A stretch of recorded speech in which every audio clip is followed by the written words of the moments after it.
என் குழந்தையும் நானும் அந்த வயசில் அனுபவிக்க வேண்டிய எந்த சந்தோஷத்தையும் நாங்கள் அனுபவிக்கவே இல்லை. இந்த உலகத்துக்கு பயந்து எங்களை நாங்களே இருட்டுக்குள்ளே வச்சு அடைச்சிக்கிட்டோம்.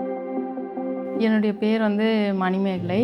என் பையனோட பேர் வந்து தருண்குமார். நான், என் அப்பா, என் அம்மா, என் 2 தம்பிங்க. இப்போ என் தம்பியோட ஒய்ஃப். இதுதான் எங்கள் ஃபேமிலி. எனக்கு வந்து 18 வயசில் கல்யாணம் ஆச்சு. என் அம்மாவோட தம்பியை தான் நான் கல்யாணம் பண்ணிக்கிட்டேன். அவங்க வந்து தினம் என்னை டார்ச்சர் பண்ண ஆரம்பித்தாங்க. ஒரு கட்டத்துக்கு மேலே என்னால் அதை தாங்கிக்க முடியல. செத்துடலாம் அப்படின்ற முடிவுக்கு போகும்போது என் வயிற்றில் வந்து என் குழந்தை 5 மந்த் கன்சீவாக இருக்க. அந்த குழந்தைக்காக வாழணும், சாகக்கூடாதுன்னு சொல்லிட்டு அப்போ என் மாமியார் வீட்டிலேருந்து என் அம்மா வீட்டுக்கு வந்துட்டேன். இன்றைக்கி என் குழந்தைக்கு 16 வயசு முடிஞ்சு 17 நடக்குது. இப்போ வரையும் அவனுக்கு அவங்க அப்பான்னா யாருன்னு தெரியாது. என் உயிர் இருக்கிற வரையும் நான் தான் அவனை பார்த்துக்கணும். ஹாஸ்டலில் விடுறதுக்கு எனக்கு எந்த விருப்பமும் இல்லை. ஏன் நடக்கலைன்னு நான் டாக்டர்கிட்ட கேட்கும்போது அவன் ரொம்ப வீக்காக இருக்கான், 5 வயசுக்குள்ளே ஸ்ட்ரென்தன் ஆகிடுவான், கண்டிப்பாக நடந்துருவான் அப்படின்னு சொன்னாங்க. 5 வயசு வந்தது, ஆனால் அவன் நடக்கவே இல்லை. 5 வயசுக்கு மேலே தான் அவன் ஸ்பெஷல் சைல்டுன்றதையே நான் உணர்ந்தேன்.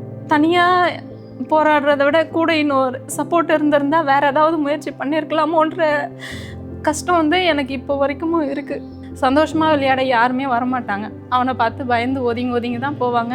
நான் இருக்கிறது வந்து வில்லேஜ். அங்கே வந்து பெருசாக விழிப்புணர்வுலாம் கிடையாது. இது மாதிரி ஒரு குழந்தை இருக்குன்னா அந்த குழந்தைய விட்டுட்டு உனக்குன்னு ஒரு லைஃப்பை தேடிக்கோ, நீ படிச்சிருக்க, வேலைக்கு போ, இப்படி தான் சொல்லுவாங்களே தவிர இந்த குழந்தைய எப்படியாவது சரி பண்ண முயற்சி பண்ணுன்னு யாரும் சொல்ல மாட்டாங்க.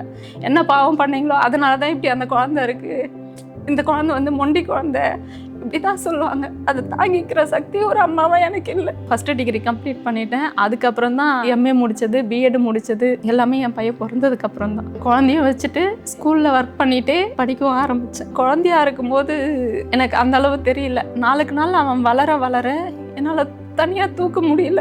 கடவுள்கிட்ட நான் கேட்கறது ஒன்றே ஒன்று தான், எங்களை பார்த்து சிரிச்சிருந்த ஜனங்க முன்னாடி கை பிடிச்சி நடந்து போகணும், இல்லையா எங்கள் 2 பேரையும் ஒன்றா கூட்டிகிட்டு போயிடு, ஒருத்தரை விட்டு ஒருத்தர் மட்டும் பிரிச்சுடாது. அதாவது சொசைட்டியோட பார்வை வந்து மாறணும். கவர்மெண்ட்டும் நிறைய ஸ்கீம்ஸ் கொண்டு வரணும். அதே மாதிரி எல்லா வில்லேஜுக்கும் இது மாதிரி கேர் சென்டர் வந்து வரணும். ஃபர்ஸ்ட் டைம் நானும் என் பையனும் சந்தோஷமாக யாரை பார்த்தும் பயப்படாமல் ஒரு இடத்துக்கு போகிறோன்னா அது இந்த அவார்டு வாங்குற ஃபங்க்ஷனுக்கு மட்டும்தான். அது என் பையனால் மட்டும்தான் அந்த சந்தோஷம் எனக்கு கிடைச்சிருக்கு. அருணோதயம் டீம் வந்து கொடுக்குற இந்த அவார்டுக்கு ரொம்ப பெரிய நன்றியை தெரிவிச்சுக்கிறேன். அவங்களோட சேவை பொதுமக்களுக்கு எல்லாருக்குமே தேவை. Thanks to Arunodayam team.